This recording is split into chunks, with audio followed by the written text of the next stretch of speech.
Hey, what's up guys? Today we're going to be checking out the 50mm 1.8 RF, and is it worth it for 200 bucks? Let's go. So the 50mm 1.8 has always been one of my favorite lenses and focal lengths. Why? Because it's dirt cheap and you really don't have to worry about it. It's small, compact, and if it breaks you're not going to cry. I love this lens for travel, walking around, or I could even bring it as a backup lens to a professional photo shoot because it'll fit in your pocket. It's super small. So when I saw Canon made a nifty 50 for the RF mount, I knew I had to get it. So check it out. Here's the RF mount, here's the EF mount, and as you can see, they're almost identical in size and weight. So I'm gonna take this lens out on a little photo shoot and see how I like it.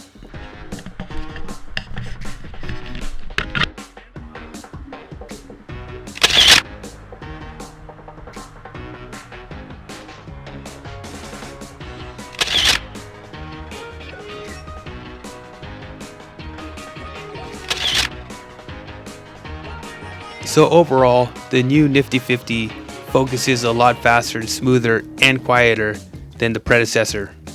It also has a focus ring, which you could also set as a control ring.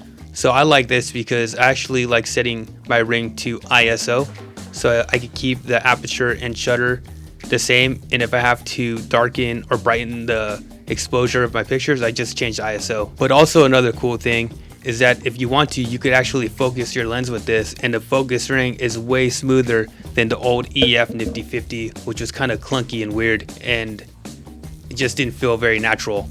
This one feels like butter.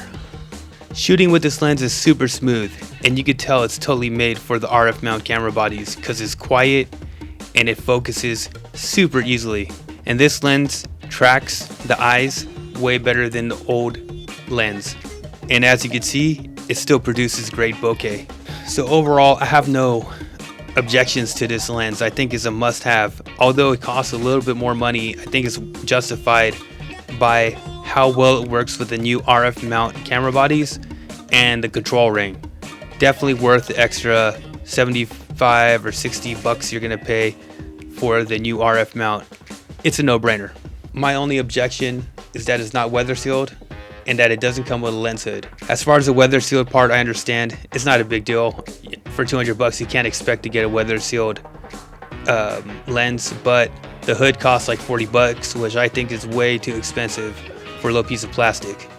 That's like 1/4 of the price of the lens for a lens hood.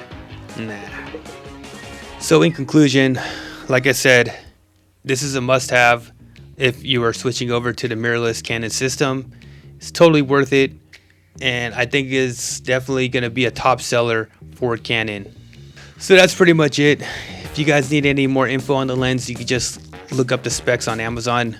I'm just going over my personal opinions after using it, and I'll definitely be keeping this lens. Have a great one. Like, comment, subscribe, and I'll see you in the next video.